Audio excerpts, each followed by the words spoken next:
Long ago we told you the story of how Mitch had got trapped back in time when he went back to the 1st century after stealing an experimental time travel beanie.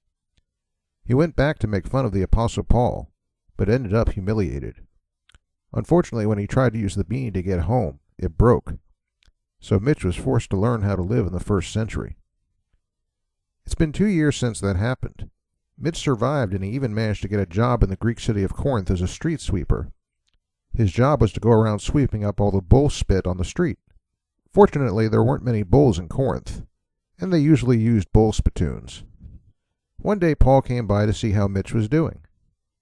"You seem to have settled in," Paul observed. "I suppose so," Mitch grunted. "I have this job, but it sure is a big step down from what I used to do. Say, since you're here, I've been thinking of something I want to talk to you about."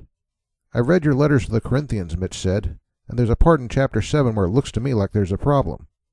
"What do you mean, chapter 7? Paul asked. "Oh," Mitch said, "that's right. You don't have those yet. Let me explain.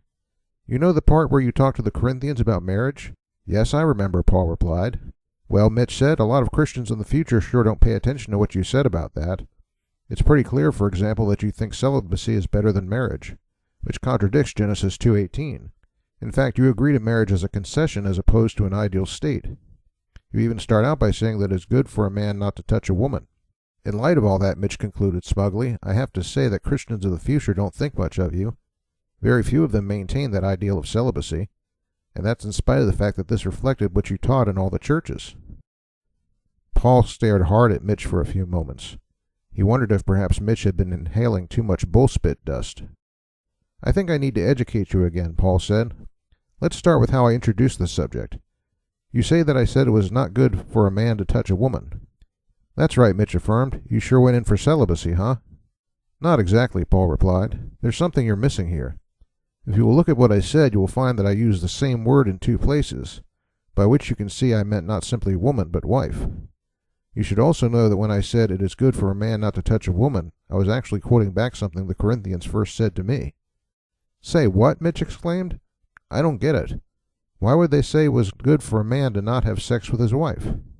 "I can see you're still not used to living here," Paul remarked. "I know you're aware of the current food shortages, yes?" "Well, yes," Mitch grunted. "I think about it each time I sit down to eat and have nothing on my plate but a bunch of crumbs." "Well, under these conditions, you can see why a husband and wife might abstain from sexual intercourse," Paul replied.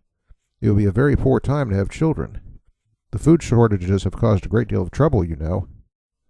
"Yes, I've seen that," Mitch admitted. "I was nearly caught in a riot the other day, and I noticed the local merchants have complained about an increase in crime. But wait a minute. Are you trying to tell me that your whole teaching there was based on the fact that there are food shortages here in Corinth right now?" "That's what I'm saying," Paul replied. "But wait," Mitch retorted. "You also say this was what you taught in all the churches. Are there food shortages in other areas too?" "There are some," Paul replied, "but you're making a mistake. By the time I get to those words, I've diverted into a teaching on divorce. As you might also expect, our current distress has placed a lot of hardship on people, and some have been tempted to abandon their marriages. But what I was teaching in all the churches had to do with divorce, not celibacy." Mitch was stunned.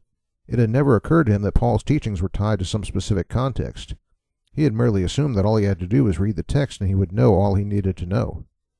"Well, what about where you say that you advise the Corinthians this way so that they can serve God without distraction? As you might guess, during a food shortage there is great need for people to serve others in need, as Jesus commands us.